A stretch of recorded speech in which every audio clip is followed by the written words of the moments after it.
Hukum puasa 1 Muharram. Dari Abu Hurairah radhiyallahu anhu, Nabi SAW bersabda, yang artinya, sebaik-baik puasa setelah Ramadan adalah puasa di bulan Allah, bulan Muharram. Hadis riwayat Muslim. Hadis ini merupakan dalil dianjurkannya memperbanyak puasa selama Muharram. An-Nawawi mengatakan, hadis ini menegaskan bahwa Muharram adalah bulan yang paling mulia untuk puasa. Syarah Sahih Muslim. Kemudian dari Abu Qatadah radhiyallahu anhu, Rasulullah SAW bersabda, yang artinya, puasa hari Asyura, saya berharap kepada Allah, puasa ini menghapuskan dosa setahun yang telah lewat. Hadis riwayat Muslim. Dan setelah Nabi SAW mendapatkan informasi bahwa puasa Asyura adalah kebiasaan puasa Yahudi yang paling agung, beliau bertekad tahun depan akan puasa tanggal 9 Muharram, agar puasa beliau berbeda dengan kebiasaan puasa Yahudi. Hadis riwayat Muslim. Berdasarkan keterangan di atas, kita sepakat bahwa dalam puasa Muharram, Nabi SAW tidak menentukan hari khusus yang paling istimewa untuk puasa selain tanggal 9 dan 10 Muharram. Beliau hanya menganjurkan memperbanyak puasa selama Muharram. Karena itu, tidak dibenarkan seseorang menyatakan ada anjuran khusus untuk berpuasa tanggal 1 Muharram atau tanggal sekian Muharram, sementara dia tidak memiliki dalil yang mendukung pernyataannya. Hukum puasa tanggal 1 Muharram. Satu prinsip yang penting untuk kita garis bawahi, bahwa satu amal yang sama bisa jadi memiliki hukum yang berbeda, tergantung dari niat pelakunya.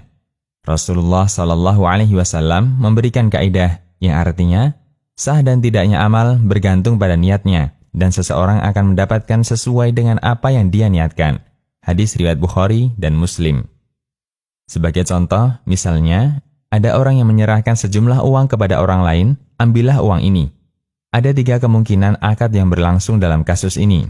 1. Jika ia berniat mendermakannya, maka akadnya adalah hibah. 2. Jika tidak niat berderma, maka akadnya adalah qard atau utang, yang wajib dikembalikan oleh penerima uang.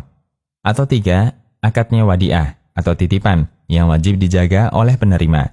Bentuknya penyerahan uang, namun hukumnya berbeda karena perbedaan niat saat penyerahan uang itu.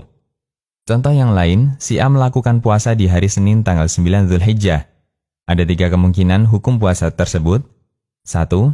Jika si A meniatkan puasa untuk qadha Ramadan yang menjadi tanggungannya, maka statusnya puasa wajib. 2. Jika si A meniatkan puasa sunnah hari Senin.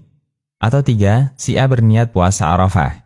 Puasa yang dikerjakan sama, namun status dan nilai puasa itu berbeda tergantung niat orang yang melaksanakannya. Orang yang melakukan puasa tanggal 1 Muharram ada 2 kemungkinan niat yang dia miliki.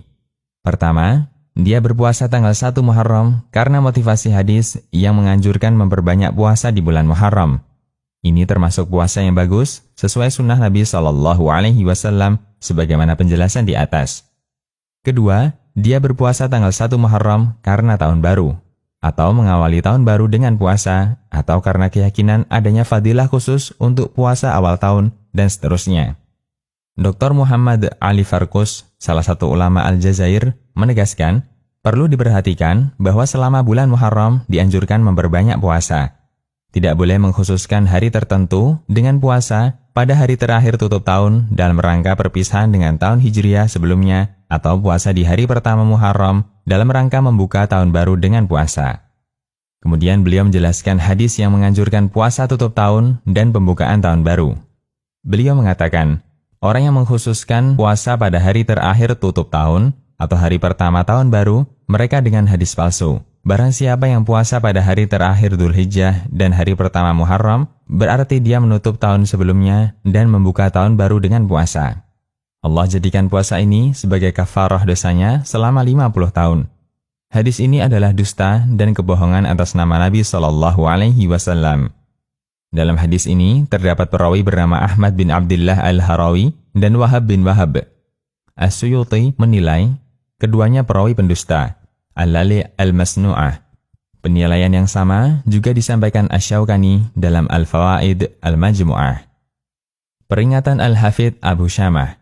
Banyaknya amalan yang beredar di tengah masyarakat terkait tahun baru Hijriah menjadi sebab para ulama hadis mengingatkan masyarakat untuk menghindari amalan semacam itu. Di antaranya Al-Hafidh Abu Syamah, seorang ahli sejarah dan ahli hadis dari Damaskus. Dalam kitabnya Al-Bahis ala Inkar Al-Bida', beliau menegaskan bahwa berbagai hadis yang menyebutkan keutamaan amalan di akhir tahun atau awal tahun, semuanya hadis yang sama sekali tidak ada dalam kitab hadis, atau la aslalahu. Dan derajat ini lebih parah daripada hadis palsu. Beliau mengatakan, tidak ada riwayat apapun yang menyebutkan keutamaan malam pertama Muharram. Saya telah meneliti berbagai riwayat dalam kitab kumpulan hadis yang sahih maupun yang dhaif, atau dalam kumpulan hadis-hadis palsu, namun aku tidak menjumpai seorang pun yang menyebutkan hadis itu. Saya khawatir, wal'iyadu billah, hadis ini berasal dari pemalsu yang membuat hadis palsu terkait tahun baru. Al-Bahis ala Inkar Al-Bida' wal Hawadith. Demikian, Allahu a'lam. Konsultasi Syariah.